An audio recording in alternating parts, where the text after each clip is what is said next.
Damai Suci mengawali kita bicara sore ini bersama saya Firi Anggara. Terima kasih Lila dan Sodik yang sudah membuka dengan satu lagu istimewa dari Guru Soekarno Putra. 14 tahun sudah perjalanan penghargaan UNESCO atau pengakuan UNESCO terhadap batik Indonesia sebagai warisan budaya tak benda.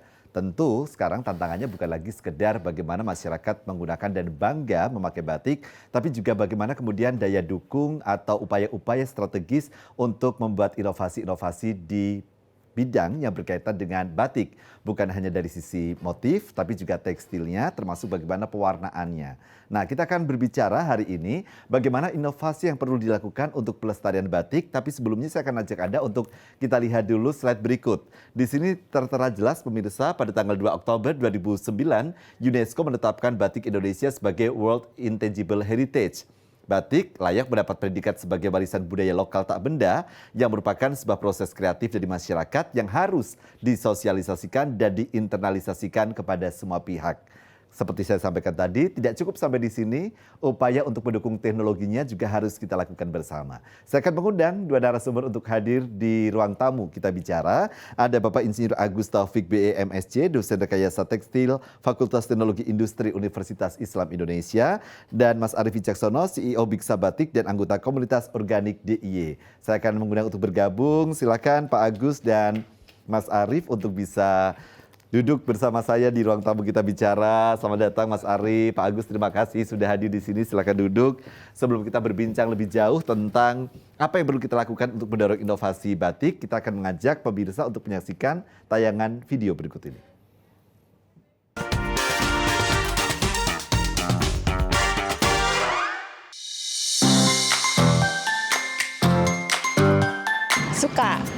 Suka sih, tapi tergantung dari desainnya juga. Suka dong, Mas.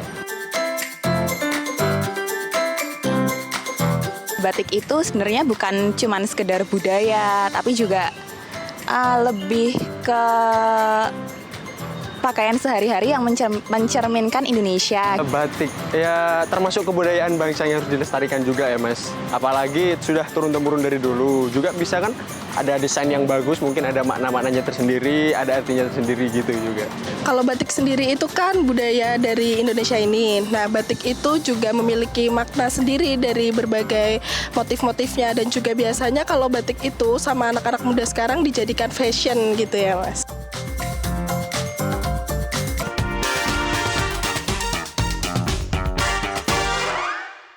Ya, itu tadi pendapat teman-teman muda yang sepakat bahwa batik adalah bagian dari budaya kita dan memiliki makna filosofi tersendiri. Tapi sebelum saya ke Pak Agus, akan ke Mas Arief sebagai generasi kedua ya dari industri yang bergerak di bidang batik. Makna strategis apa kalau dari pelaku batik ketika 14 tahun perjalanan pengakuan UNESCO terhadap batik Indonesia itu? Dari kami pelaku industri batik ya khususnya, dengan adanya pengakuan dari UNESCO, itu menjadi sebuah berkah bagi kami sekaligus tantangan. Dengan era digital sekarang ini memang tuntutan dunia kan luar biasa ya. Jadi bagaimana eksistensi batik ini tetap hadir di tengah-tengah teknologi. Oke, tapi apakah kemudian berdampak terhadap kalau pengusaha kan jelas nih hitung-hitungannya akan untung rugi gitu, gitu. Artinya apakah kemudian permintaan batiknya menjadi semakin meningkat atau bagaimana?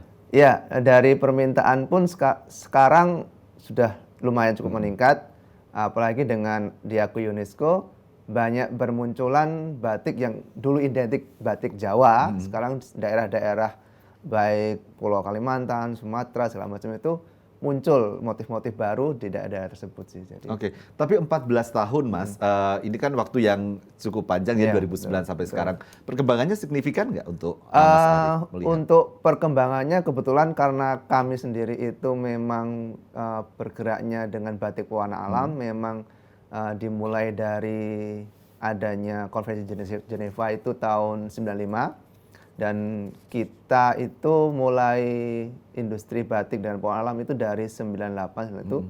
Memang dari situ ada semacam kampanye di situ. Jadi kampanye dalam artian dalam konferensi itu ada sebuah keputusan bahwa ada yang di garis bawahi tagline-nya itu eco-labeling and other environmental for textile and clothing in development country. Jadi dalam artian bahwa negara-negara maju itu mulai 95 itu ada digaungkan yang namanya isu back to nature. Nah dari situ sampai saat ini pun mungkin diiringi dengan pengakuan UNESCO dari tahun 2009 ya sampai sekarang, kita tahu dulu belum lama ya Indonesia menjadi tuan rumah G20. Dari keputusan itu ada yang namanya resolusi dari PBB, namanya Sustainable Development Goal, tentang pembangunan berkelanjutan, SDGs ya. SDG itu. Nah dari poinnya itu, dari 17 poin ada 1 poin, poin 12 itu yang tentang produksi dan konsumsi secara bertanggung jawab. Oke. Nah itu secara tidak langsung itu mengiringi dari proses untuk batik yang ke arah yang lebih bertanggung jawab. Oke, Pak Agus, kita coba lihat slide ini, kita memperlihatkan kepada pemirsa bahwa dalam situs UNESCO dinyatakan bahwa teknik, simbolisme, dan budaya terkait batik dianggap melekat dengan kebudayaan Indonesia. UNESCO menilai masyarakat Indonesia memaknai batik dari prosesi kelahiran sampai kematian, dari hidup manusia. Batik juga menjadi refleksi akan keberagaman budaya di Indonesia yang terlihat dari sejumlah motifnya. Nah, tapi saya ingin menggarisbawahi yang poin ketiga bahwa implikasinya masyarakat dunia semakin ingin tahu tentang Indonesia dan pada gilirannya akan mengangkat sektor pariwisata secara komprehensif. Ya. Pak Agus melihat sudah berhasilkah itu? Ya, saya kira dalam perjalanan waktu, apalagi sekarang sudah masuk di 14 tahun ya, itu sangat nyata ya. Jadi tadi juga Mas Arief juga sudah menceritakan ya. Dampak ya dari statement yang dikeluarkan oleh UNESCO, dan itu mau tidak mau masyarakat dunia itu menjadi ingin tahu lebih banyak bagaimana batik di Indonesia, bagaimana masyarakat Indonesia, bagaimana kebudayaan Indonesia sehingga bisa diidentikan dengan dalam satu karya batik itu. Dan ini saya kira secara komprehensif sektor wisata jelas ikut terangkat gitu, dan ini luar biasa, dan saya kira ini satu momen yang sangat penting bagi Indonesia dan masyarakat Indonesia serta masyarakat dunia untuk bagaimana menikmati Indonesia dari berbagai perspektifnya. Saya kira itu. Artinya kalau kita kemudian ada selebrasi begitu setiap tanggal 2 Oktober atau di tanggal-tanggal berikutnya begitu ya tentang batik, Pak Agus melihat ini adalah hal yang memang semestinya dilakukan. Iya, saya kira begitu. Saya juga dengan mahasiswa saya juga di setiap tanggal 2 Oktober saya minta seluruh mahasiswa di kelas saya, di prodi saya itu untuk mengenakan batik. Baik. Dan mereka merasa happy begitu, dan ada satu kebanggaan. Kelihatan sekali dari bagaimana raut muka mereka itu ketika mengenakan batik ke kampus gitu, kemudian berbaur dengan teman-teman yang lain, dan itu luar biasa. Mereka betul-betul seperti menikmati memakai batik. Nah, ini saya juga jadi penasaran. Kita kan kalau mengenal batik begitu, tadi seperti juga disebutkan oleh Mas Arief, ada motif-motif klasik yang barangkali memang turun-temurun diwariskan kepada kita gitu ya. Banyak motif sekar jagad, kemudian ada teruntum, kawung, dan sebagainya. Ketika ada jurusan rekayasa tekstil di UII ini, apakah kemudian juga sampai pada melahirkan motif-motif baru atau bagaimana? Sebenarnya apa sih Pak concernnya kaitannya dengan batik tadi? Iya, motif-motif baru saya kira perlu dikenalkan. Tapi begini, prinsipnya itu motif itu selagi itu masih mengandung unsur, karena masing-masing motif kan ada makna. Nah, selagi masih sudah mengandung makna tertentu begitu, saya kira tidak masalah. Dan itulah yang tadi dikatakan bahwa motif batik itu sudah benar-benar melekat dengan kebudayaan Indonesia. Jadi cuma kita tidak ada masalah untuk mengembangkan, melakukan inovasi. Boleh diperbolehkan. Boleh diperbolehkan, ya, tetapi prinsip yang harus kita pegang, karena itu yang di cover oleh UNESCO, bahwa batik yang dinyatakan di situ adalah dalam konteks ini adalah batik tulis, yaitu batik yang pewarnaannya itu menggunakan perintang perintang malam gitu ya. Nah, itu yang tidak boleh dilewatkan, tidak Iya, boleh iya. dilupakan. Begitu. Oke. Nah, kalau kita berbicara tentang batik, ini sudah jelas begitu ya. Kita memiliki pengakuan dari UNESCO yang kemudian ini juga berjalan berbandingan dengan bagaimana masyarakat semakin mencintai batik. Nah, tadi ada dua hal yang kemudian saya tanyakan. Kalau Pak Agus, bagaimana kemudian melahirkan tekstil yang kemudian material yang bisa terjangkau. Saya ingin tanyakan juga ke Mas Arief, bagaimana kemudian tentang pewarna alam. Saya ke Mas Arief dulu. Ide pewarna alam tadi Mas Arief sebutkan berasal ketika ada konferensi di Jenewa gitu, 9596 ya. Nah, pada saat itu apakah sudah populer pewarna alam ketika Mas Arief memutuskan untuk membawa produk batik ini dengan menggunakan pewarna alam? Bisa dibilang belum sangat populer Iya. ya. Karena kita kalau menurut ke zaman dulu memang nenek moyang kita itu memang sudah menggunakan bahan pewarna alam khusus untuk batik, tenun segala macam. Lebih tepatnya ya sekitar 1856. Nah, setelah itu baru mulailah diperkenalkan dengan zat pewarna kimia. Oke. Ya kan? Dengan zat pewarna kimia banyak sekali kelebihan-kelebihannya dibanding pewarna alam waktu itu. Nah, dengan itu kami mencoba penelitian bagaimana pewarna alam ini bisa mulai bangkit di era-era nenek moyang kita dulu. Nah, dan itu kita mulai inovasi dengan pewarna alam, meskipun waktu itu kita mulai memang bisa dibilang dipandang sebelah mata gitu kan. Cuman dengan proses segala macam itu terbukti dengan adanya kemarin Indonesia di tuan rumah G20, ternyata resolusi PBB pun sudah menyatakan bahwa ada 17 Pembangunan poin ya berkelanjutan berkelanjutan gitu ya. itu kan memang berarti dari situ memang dunia udah mengharapkan gitu kan Oke. adanya produksi dan konsumsi yang secara bertanggung jawab. Nah, salah satu yang kami berikan itu alternatifnya yang salah satunya dengan pelestarian batik menggunakan bahan pewarna alam. Tapi bukankah ada juga ya masyarakat yang kemudian kalau batik itu tidak bright warnanya Iya, betul, gitu. betul. Ini kayak kurang pede Iya, gitu karena betul. batik warna alam yang dihasilkan kan warnanya cenderung soft. berbeda Iya, gitu, iya. cenderung soft. Betul. Itu bagaimana Mas Arief? Apakah memang segmentasi penggunanya berbeda atau bagaimana segmen pasarnya lain? Iya. Untuk saat ini memang untuk segmentasinya memang masih sangat terbatas karena kalau kita bicara dengan konsumen dalam negeri memang notabene mereka masih identiknya dengan warna-warna yang sangat colorful, sangat iya. kuat gitu kan. Cuman kalau kita bicara dengan ke pasar internasional itu sudah mengarahkan ke warna-warna yang memang lebih kalem, soft dan untuk produksinya lebih yang bertanggung jawab tadi ramah Oke, lingkungan. sebenarnya kalau pasar internasional melihat pewarna alam ini atau batik pewarna alam lebih kepada selera warnanya atau karena mereka sudah punya literasi tentang kepelestarian lingkungan begitu. Jadi bagaimana kemudian pembangunan berkelanjutan gitu ya bahwa saya harus menggunakan yang tidak berbahan kimia karena saya bertanggung jawab nih terhadap lingkungan atau hanya sekedar karena saya suka warna-warna yang soft. Lebih kemana sebenarnya dominan? Kalau kita berbicara dengan negara maju, otomatis mereka sudah tahu dampak-dampak yang ditimbulkan. Jadi mereka literasinya dari dampak-dampak yang akan ditimbulkan. Jadi mereka dari pengalaman kami, dari konsumen kami yang memang banyak orang asing itu memang mereka tahu tentang batik, proses batik, cuman memang dari motifnya segala macam memang tidak patem. Kita tahu batik motif sangat tradisional, segala macam klasik itu.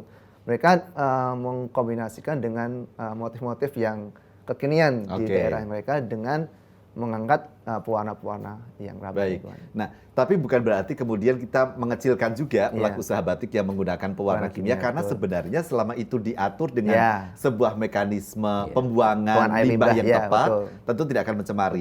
Pak Agus, kita akan coba lihat ini inovasinya. Nanti Pak Agus akan menjelaskan karena saya tertarik nih ada mesin bak pewarna batik dan sebagainya. Silakan bisa dijelaskan inovasi apa saja yang sebenarnya bisa kita lakukan. Oke.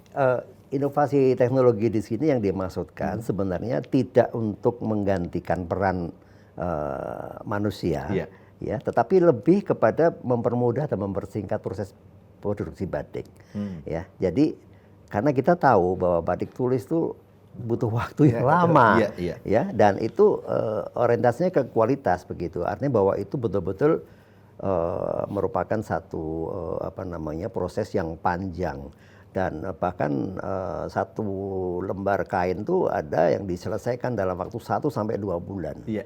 Begitu. Dan inilah yang kemudian kenapa batik tulis itu mahal gitu. Karena tadi dari segi waktu, kemudian peran perajinnya sendiri, dan ini membutuhkan ketelitian, ketekunan gitu. Karena batik itu kan lebih kepada banyak cecek atau motif-motif titik-titik gitu. Yeah. Dan itu yang menjadi kekhasan dari batik gitu. Nah, kemudian muncullah keinginan ya bagaimana batik ini bisa dipersingkat prosesnya gitu dengan teknologi. Oke. Ya, jadi kenapa tidak begitu? Hanya ini harus hati-hati. Prinsip yang diterapkan bahwa teknologi itu tidak kemudian menggantikan manusia dan tidak menggantikan proses yang sebenarnya. Yeah. Artinya bahwa tadi motif yang diperoleh dengan pewarnaan dengan sistem perintangan dengan malam itu harus tetap dilakukan begitu. Nah, kemudian para pakar juga mencoba ya bagaimanalah untuk membantu mempercepat proses. Nah, diantaranya tadi bisa dengan kompornya menggunakan kompor listrik, kemudian canting listrik gitu. Dan canting listrik ini bisa kemudian mempercepat dan titik-titik itu bisa dicapai motifnya dengan cepat begitu. Kemudian sekarang dikenalkan juga mesin batik Butimo yang baru-baru ini sudah mulai dikenalkan begitu. Mesin batik Butimo itu adalah jadi itu membuat motifnya itu dengan menggunakan mesin, gitu. Dan hasilnya itu menyerupai begitu, dan waktunya lebih cepat, begitu. Jadi ini teknologi, gitu. Itu sampai pada motif titik-titik paling kecil pun bisa diperoleh begitu. Kemudian Pak pewarna batik, saya kira ini hanya merupakan satu inovasi biasa saja. Terus ada mesin pengencapan. Kalau canting cap itu memang dia tidak dikerjakan dengan menggunakan canting tulis yang memerlukan ketelitian ketekunan, tetapi motifnya sudah ada kemudian dicapkan kan begitu. Nah, ini ada lagi sekarang inovasi berupa mesin fotonik batik. Ini adalah mesin yang difungsikan untuk pengatur sinar.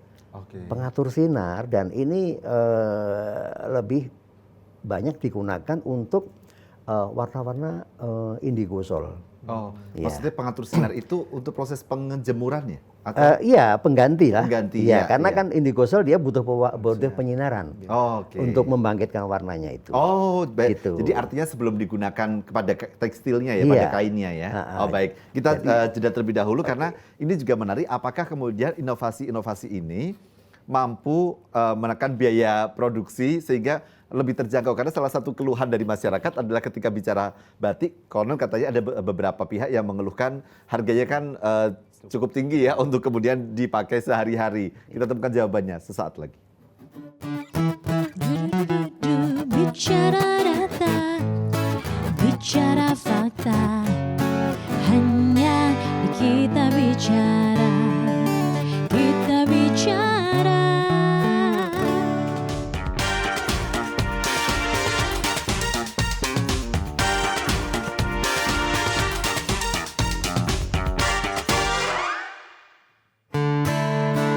Bicara data, bicara fakta, hanya kita bicara, kita bicara. Terima kasih sudah masih di Kita Bicara data, bicara fakta. Saya ke Mas Arief lagi. Kalau ongkos produksi sebenarnya batik itu apa Mas? Ornamen atau apa ya? Bagian-bagiannya apa saja sih? Kan ada mungkin malamnya, kain gitu. Yang paling mahal yang mana nih? Sebetulnya kalau kita bicara mahal atau relatif ya. Karena kan tergantung dari material bahan yang kita pakai. Kalau kita pakai material bahan yang sedikit terjangkau ya pasti cost-nya tidak terlalu tinggi. Material itu dari siapa yang bisa dari terjangkau? kainnya. Kalau kita bicara kainnya, karena kalau kita bicara kain kita pakai katun, sutra pasti kan harganya beda ya. Kemudian kalau dari sisi malam batik, canting relatif harganya. Karena kalau canting kan tidak mungkin ganti-ganti terus ya. Betul. Nah, untuk lebih terjangkau lagi barangkali alternatifnya bisa pakai pewarna alam, karena kalau pewarna Malah alam justru lebih ya, terjangkau. Oh. karena kalau pewarna alam kan dia prosesnya juga bahannya mudah didapat, kemudian prosesnya juga mudah. Ya, saja mungkin dibilang lebih mahal karena waktu yang diperlukan untuk pencelupannya itu lebih mahal. Karena dibandingkan dengan pewarna kimia, kalau pewarna kimia kan cepat ya, cepat prosesnya. Kalau pewarna alam kan Beberapa kali. kemudian pengaruh dengan cuaca juga kan, kalau waktu musim hujan segala macam juga itu jadi tantangan tersendiri Oke. bagi industri. Tapi range harga yang wajar gitu ya Mas. Kalau batik, kita bicara batik ya, bukan bicara tekstil, Iya, motif batik iya. ini harus diperjelas dulu Iya, gitu ya. betul. Itu berapa sih sebenarnya kalau harga yang wajar gitu?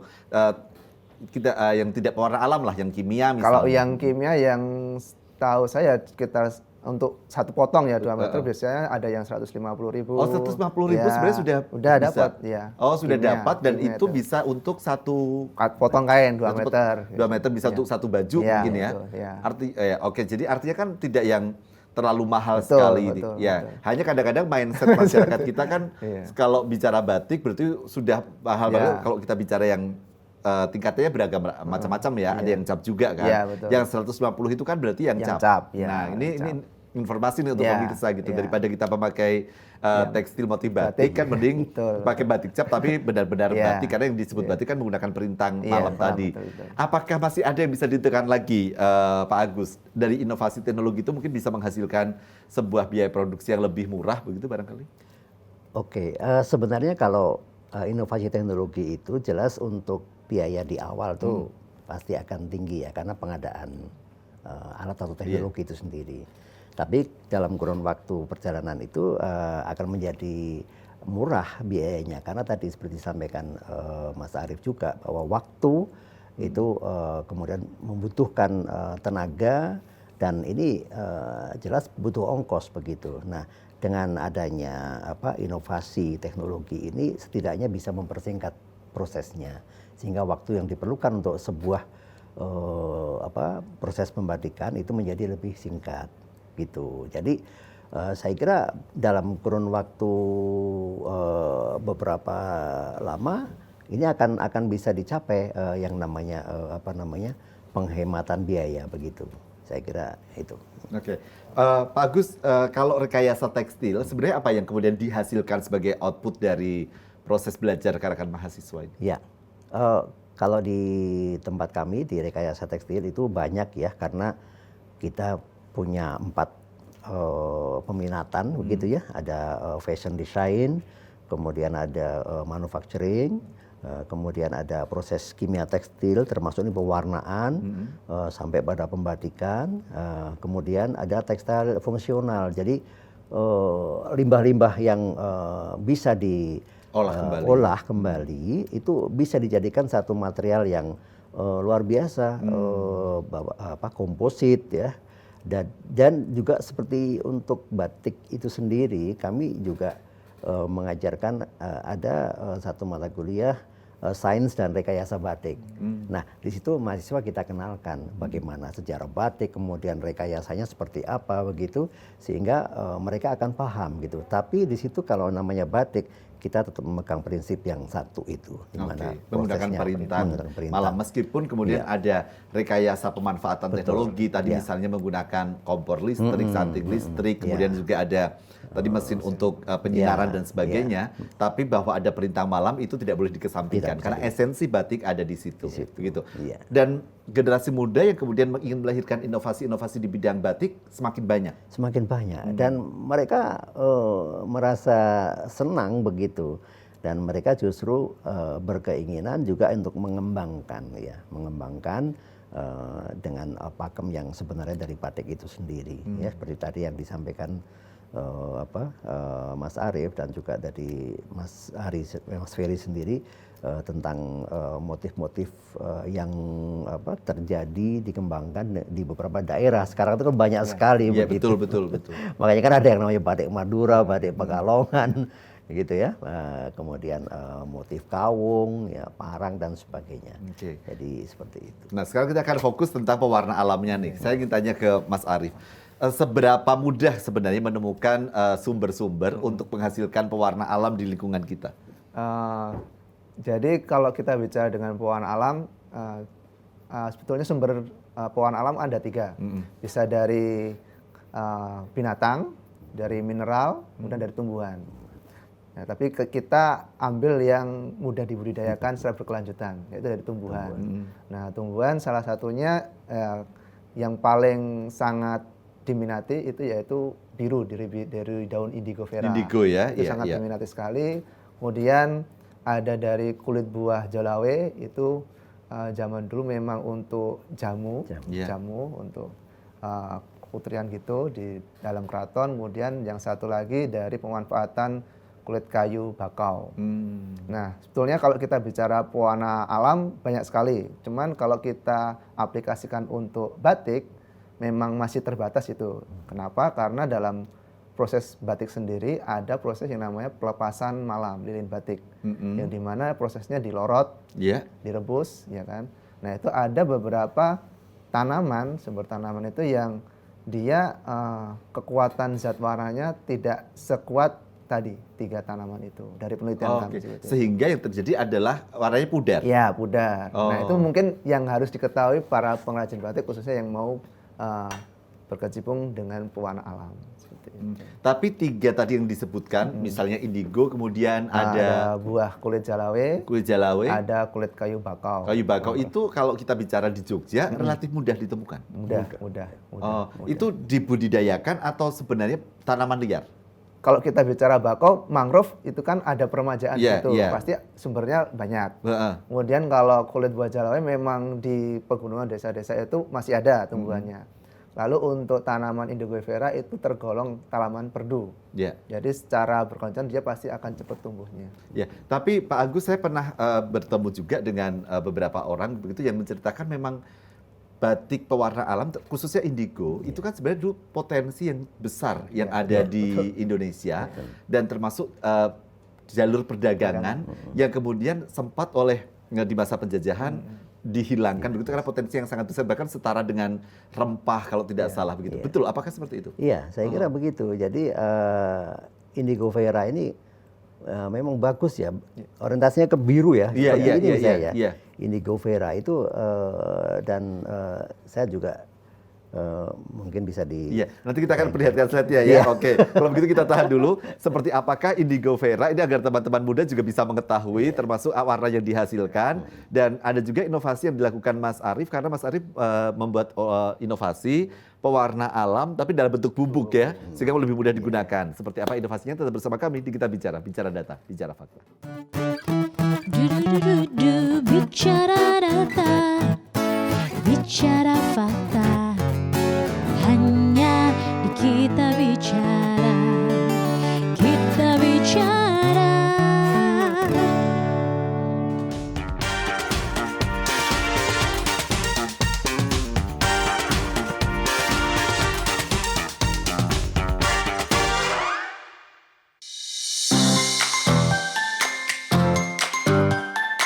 Kalau aku modelnya harus kekinian, modelnya harus ngikutin zaman gitu. Kalau dulu kan batik itu identik sama kondangan gitu ya. Kalau sekarang batik bisa dipakai sehari-hari.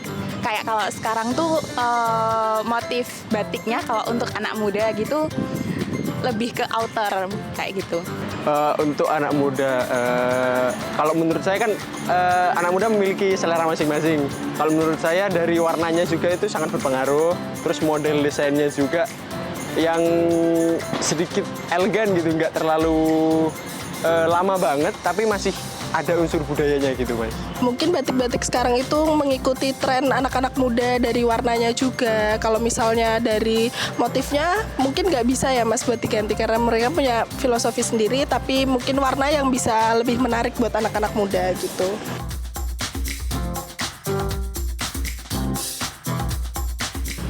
Batik warna belum tuh. Belum tahu. Oh pernah Mas, yang dari daun-daun gitu kan bagus karena ramah lingkungan gitu Mas.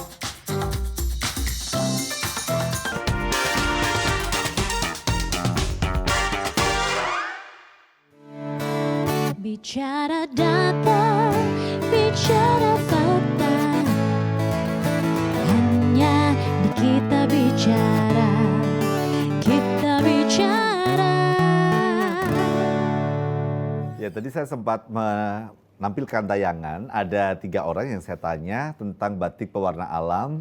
Dari 3 orang, 2 mengatakan belum pernah mengetahui, 1 orang tahu. Saya ingin minta pendapat Pak Agus. Jadi batik pewarna alam ternyata memang belum populer, atau jangan-jangan memang bukan tidak tahu pewarna alam, tapi tidak tahu bahwa memang ada pewarna kimia atau sintetis yang menyebutnya ya, dan pewarna alam, karena dianggapnya ya semua batik begitu. Nah ini gimana Pak Agus?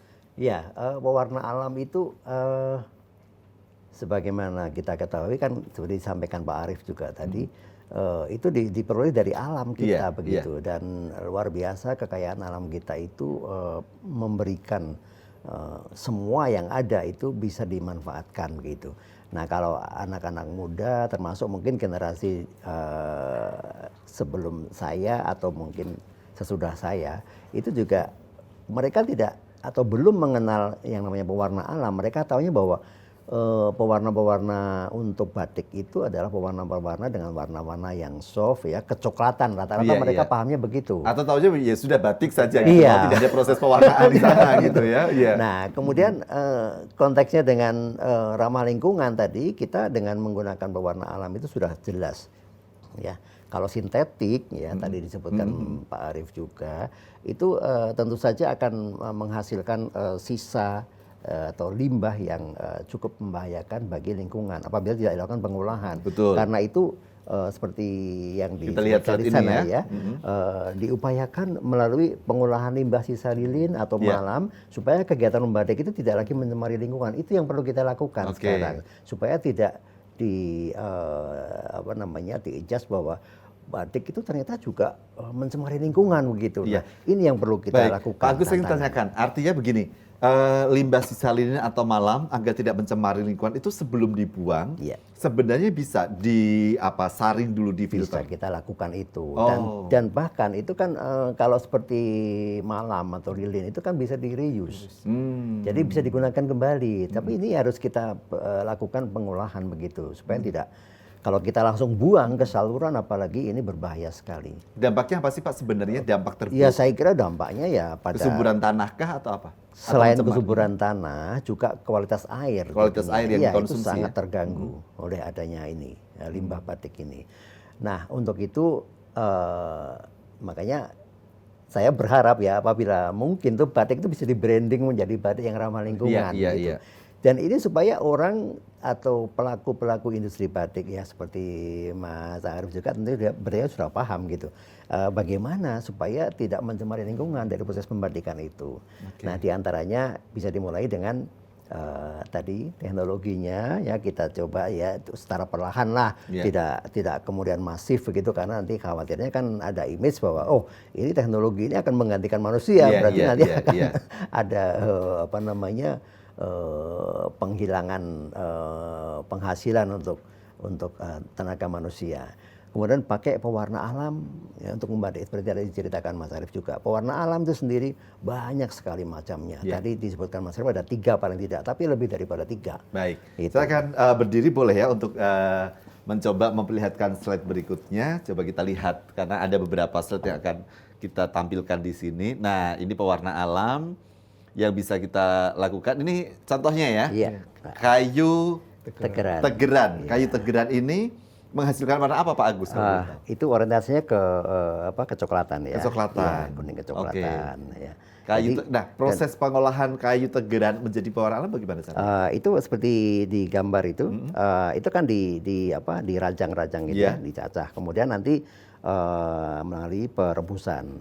Juga sekarang kan sangat mungkin sekali semuanya itu bisa dibuat serbuk ya, seperti Pak Arief juga sudah melakukan itu, sehingga akan memudahkan di dalam pengolahannya begitu. Dan ini saya kira warna yang dihasilkan tuh cukup bagus ya ke arah kecoklatan. Hampir semua yang dari tanaman ya, kecuali tadi kayak indigo vera itu orientasinya ke kekuningan coklat begitu. Itu perlu ada pengikat warna nggak? Maksudnya kalau kan tadi direbus menghasilkan warna. Untuk di tekstil apakah perlu ada? Biasanya kalau untuk pencelupannya itu dilakukan beberapa kali. Oh itu saja begitu. Sudah bisa? Iya. Tetapi kalau seperti tanaman dan sekarang itu banyak dilakukan untuk ekoprint, Ya. ya itu dia butuh fiksasi, butuh pembangkit warna, dan pembangkit warnanya pun juga sederhana dan mudah didapat di mana-mana. Seperti contohnya nanti dengan menggunakan tawas, Oke. menggunakan garam, menggunakan apa namanya? Itu pada ekoprint. pada ekoprint Tawas, ya. garam. ya, Kalau tapi- batik tidak perlu. Kalau batik tidak perlu, begitu. Jadi inilah kelebihan dari batik, begitu ya. Kemudian mungkin Kita coba lihat berikutnya ya. iya. Ini ada kayu tegeran, kemudian ada lagi daun teh juga bisa. iya daun teh bisa ini. Oh. Nah, daun teh itu apa namanya? Lumayan mudah perolehannya dan banyak terdapat kan di tempat kita itu, dan pengolahannya juga tidak rumit. Makanya seperti di teh yang kita konsumsi Iya. sehari-hari itu ya warnanya hampir seperti itu, dan itu cukup awet. Oke. Begitu. Selain daun teh, kita lihat lagi ada berikutnya adalah yang ini biru tadi ya Pak ya, Pak. Ya. Ini Depan nih. Ya. Ya, indigo vera. Oh. Jadi birunya kan bagus sekali ya, birunya tuh bagus gitu. Dan mungkin salah satu contoh yang saya kenakan Oh, ini. ini Bapak indigo. Iya. Oh. Jadi apa Saya namanya? pikir pewarna kimia tadi, bukan? Bukan. Kok bisa Bukan. birunya bisa biru banget gitu, Pak? Iya, birunya biru bright begitu bright. ya. Dan ini sangat nyaman di mata begitu. Ya karena kan ada birunya itu kalau yang biru sintetik itu arahnya bisa ke mata itu kayak melawan begitu. Oh. Iya, tapi Iya, kalau karena begini, maaf Pak Agus, karena saya pernah ketemu yang indigo itu birunya agak biru-biru seperti keabu-abuan gitu. Iya. Itu memang tergantung apa misalnya jumlah Iya, tanaman- pengulangan ya. Pengulangannya Jadi ya? pengulangan warnanya Oh, gitu. begitu. Jadi Iya. semakin diulang berkali-kali dia warnanya juga akan semakin pekat gitu Iya, ya. betul. Baik. Nah, ini berikutnya kita coba cek lagi boleh ya kita lihat.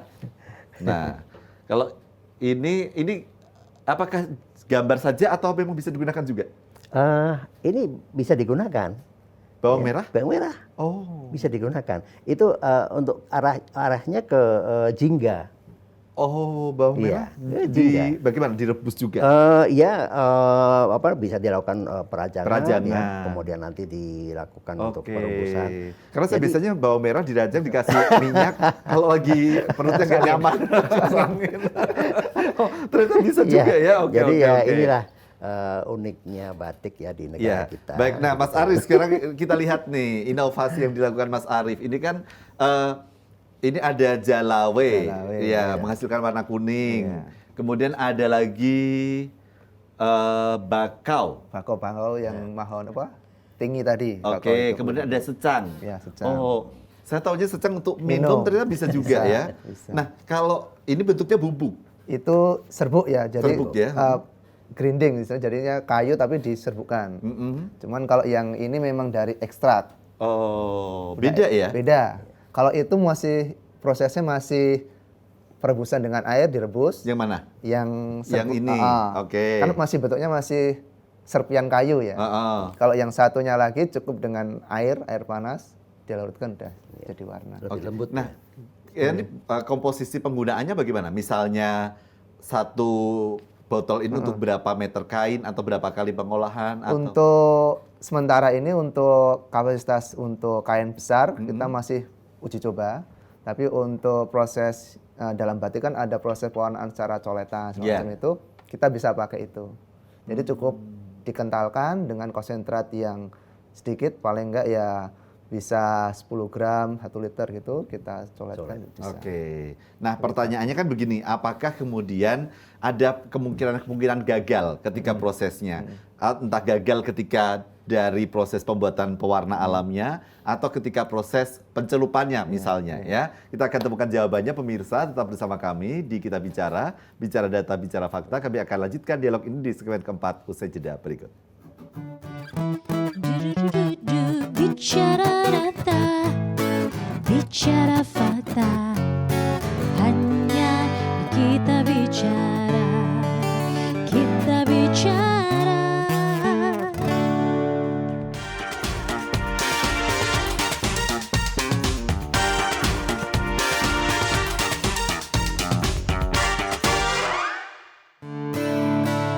Bicara data, bicara fakta, hanya di kita bicara, kita bicara. Kembali di Kita Bicara, bicara data, bicara fakta, dan saya akan langsung ke Mas Arief. Kalau proses merubah dari sumber material ya, pewarna alam sampai menjadi begini, bubuk atau tadi masih dalam bentuk istilahnya Mas yang ini? Itu masih grinding. Grinding ya, gitu. Cacahan Cacahan lah, ya. cacahan gitu ya. Nah itu apakah ada proses kemungkinan gagal? Atau semua material itu sebenarnya bisa digunakan? Jadi kita bicara dengan untuk pengambilan zat warna ya. Kita pengambilan zat warna itu sebetulnya ada 2 langkah. Yang pertama secara pembusukan fermentasi, itu khusus untuk yang tadi warna indigo vera. Kemudian yang namanya satu lagi proses ekstraksi, proses perebusan. Nah, selain warna dari daun indigo vera itu, kebanyakan ya bahan-bahan tumbuhan itu prosesnya dengan cara ekstraksi. Contohnya tadi yang ini yang bentuk cacahan atau bentuk masih kayu atau bulat kayu itu kebanyakan prosesnya secara perebusan. Nah, hanya tetapi kalau yang bentuk sudah bubuk lembut itu prosesnya dari ekstraksi tadi diperoleh larutan warna, kemudian baru dibentuk bubuk seperti bubuk susu lah istilah kita bicara. Nah itu memang saat proses itu ada gagalnya ada enggaknya karena dari tanaman itu mengandung zat-zat warna yang kemungkinan dia ada tanaman yang bisa menghasilkan zat warna yang kuat atau yang lemah gitu sih untuk aplikasi batik khususnya. Tapi semua tanaman itu apakah bisa dipergunakan atau secara kalau kita melihat secara fisik itu sudah bisa teridentifikasi ini nggak bisa digunakan nih karena kalau mungkin tidak segar warnanya sudah layu atau apa atau bagaimana sebenarnya? Di situ ada pengujian sih, jadi ada pengujian. Jadi kalau kami ngetesnya kita biasanya pakai yang namanya pH meter. Jadi penggolongan zat warna juga ada 4 ya. Ada yang dia secara penggolongan asam basanya, kita tes asam basanya. Kemudian ada pengetesan. Kemudian ada zat warna mordanting, ada zat warna bejana tadi yang khusus indigo vera, kemudian ada zat warna direct. Nah direct ini kita tahu seperti kunyit segala macam itu kan tanpa proses perebusan pun warna bisa keluar Nah itu termasuk yang direct dalam artian langsung menghasilkan warna tanpa proses perebusan. Kalau yang ekstraksi ya kita rebus. Nah kadang-kadang yang agak susah itu yang dia golongannya asam basa. Jadi kita harus tes dia waktu kita pakai tanaman itu kita tes kandungan airnya itu apakah mengandung asam atau basa. Nah kemudian kalau misalnya artinya gini Mas, maaf. Itu tes itu baru ketahuan kalau kita sudah melakukan proses pewarnaannya tidak bisa menggunakan teknologi gitu misalnya atau. Nah barangkali kalau ada yang meneliti tentang teknologi itu mungkin bisa. Gitu. Karena kan ini kan akan memakan proses produksi juga ya. Kita sudah tinggal pewarnaan ternyata nggak berhasil gitu kan. Bagus. Apakah mungkin begitu ya? Bahan-bahan material ini kemudian bisa diidentifikasi layak tidaknya menggunakan alat sensor misalnya gitu. Bisa. Saya kira di tempat kami juga ada di pengujian tekstil itu ada pengujian warna. Ya, jadi dengan menggunakan colorimeter, dengan photovolt ya, dengan spektrofotometer. Jadi itu bisa diketahui seberapa kekuatannya. Tapi alatnya cukup mahal. Ya kalau alat cukup mahal. Tapi karena kalau tidak bisa digunakan oleh industri UKM gitu. Betul. Kalau di tempat kami karena laboratorium. Iya. Tapi menerima tidak pengujian untuk ada boleh orang luar? Ya kita menerima. Ya dan selama ini kita dari Sabang sampai Merauke, pengujian itu dilakukan di tempat kami. Jadi, artinya taruhlah begini, saya punya material indigo gitu dan saya ingin mengetahui apakah material ini layak pakai atau tidak. Saya akan bawa ke Pak Agus, kemudian akan ada semacam rekomendasi gitu. Betul. Nanti akan keluar data kan, jadi berapa kemampuan dia terserap dan sebagainya. Terus brightnya seperti apa dan sebagainya. Itu karena agar tidak terjadi pengulangan. Iya, betul. Dan kalau tadi bicara kegagalan tuh ya sangat mungkin sekali kegagalan tuh ada terjadi begitu. Tetapi dalam hal ini kalau kita sudah melakukan trial and error terlebih dahulu, maka kemungkinan kegagalan bisa kita hindari. Iya, betul. Jadi seperti contoh karena gini, hampir setiap tanaman yang ada di negara kita itu itu punya molekul yang namanya tanin begitu ya, atau pigmen. Ya, cuma kekuatannya itu berbeda-beda. Iya, betul. Sehingga ketika pigmen warna dari tanaman itu diperuntukkan ke kain atau ke bahan, ada yang dia butuh fiksasi atau pembangkitan, ada yang tidak begitu. Dan fiksasi itu sendiri masing-masing ada kekuatan dari setiap hasil yang kita peroleh. Gitu. Nah, kita coba lihat ini, Pak Agus, saya ingin dijelaskan. Ini ada pengujian tekstil. Yang di pengujian tekstil itu apa? Oh, pengujian tekstil bukan hanya ujian hidup ya, tekstil. Ada pengujian. Ya, pengujian tekstil di sini bahwa kami melakukan pengujian untuk kualitas kain. Oke. Ya, mulai dari kalau kain seperti mori begitu, kita lihat anyamannya, kita lihat kekuatannya, kekuatan tariknya, mulurnya dan sebagainya. Apakah, maaf, itu berpengaruh juga terhadap hasil batik? Butuh, itu ada pengaruh karena nanti kan kita mau ngelihat daya serap segala macam. Jadi kemampuan kain itu menyerap media itu berapa gitu. Dia mampu nggak penyerapannya, kita dilakukan dengan pengetesan uji daya serap. Ya, jadi ketika di spray dari air misalnya dispraykan ke permukaan kain, dia akan mengalami penyerapan berapa lama. Oke, kalau Mas Arief pakai pengujian juga? Enggak ya. Nah, ini yang saya tanyakan. Kalau laboratorium Pak di pendidikan tinggi, ini ada teknologinya gitu. Kalau Mas Arief atau mungkin teman-teman UMKM yang lain gitu ya, misalnya menguji tekstil itu dengan cara apa? Rentang-rentangkan atau cukup di? Kalau gimana? kami sendiri sederhananya cuma bikin katalog potongan kain, kemudian ditempel, disimpan berapa lama, kira-kira dia warnanya pudar atau enggak, berarti enggak bisa dipakai gitu sih. Oke. Nah, ini kan menarik Pak gitu ya. Pertanyaan saya begini, yang seperti ini kan sebenarnya langkah awal yang sangat penting nih, karena tadi apakah ini akan mengikat atau tidak, meresap atau tidak gitu ya. Jangan sampai kita sudah beli bergulung-gulung kain gitu ya, banyak, tiba-tiba ternyata tidak bisa digunakan untuk produk yang akan kita hasilkan. Tapi begini Mas, untuk kain itu sendiri, itu kan sudah ada speknya Mas. Oke. Jadi misalnya jenis mori itu kan ada mori prima, mori primissima, ada mori voalissima. Itu masing-masing sudah ada speknya. Dan itu dikeluarkan oleh SNI. Oke. Jadi jika itu sudah terpenuhi dan dia berani memasarkan, berarti sudah memenuhi standar SNI-nya. Sehingga bagi UKM nggak ada masalah, dia mau beli dengan yang sekualitas mana. SNI. Begitu. Jadi seperti tadi yang Mas Arief sampaikan juga, ya beliau nggak perlu nguji karena yang sudah dipasarkan dan ada label, itu berarti sudah mengalami satu proses pengujian. Artinya tidak perlu kemudian membawa ke tempatnya Pak Agus ya. Gitu. Saya beli kain Pak, beli 1 meter dulu tolong dicek gitu hasilnya. Oke, layak gitu. Tidak harus seperti itu karena sudah ada labelnya gitu ya. Nah, tapi apakah misalnya Pak dari pengujian tekstil, pengembangan teknologi proses, material, saya di sana dulu. Ini juga bisa melahirkan tekstil yang terjangkau. Oh iya, oke, pasti. Ya, tekstil terjangkau itu kan di situ yang kita lakukan itu seperti misalnya pengembangan teknologi proses ya. Itu adalah prosesnya yang kita kembangkan. Oke. Ya, sementara untuk output luarannya itu tergantung kemauan kita. Kita mau sekualitas apa sih? Baik. Nah, ini diatur dalam prosesnya. Jadi itu. Pak Agus dan teman-teman yang ada di bidang pengembangan teknologi rekayasa tekstil ini akan melakukan upaya-upaya pengembangan teknologi sehingga tekstil menjadi lebih terjangkau, kemudian juga ramah lingkungan, berkelanjutan gitu ya. Mas Arief akan membuat produk-produk yang kemudian bisa diakses oleh masyarakat dan kami sebagai konsumen bisa mendapatkan batik dengan harga yang terjangkau. Gitu ya.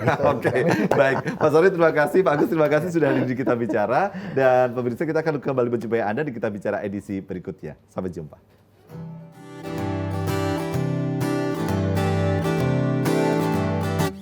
Engkau gemilang malam cembelang, bagaikan bintang timur sedang mengembang. Tak jemu-jemu mata memandang, daku namakan di kau juwita malam.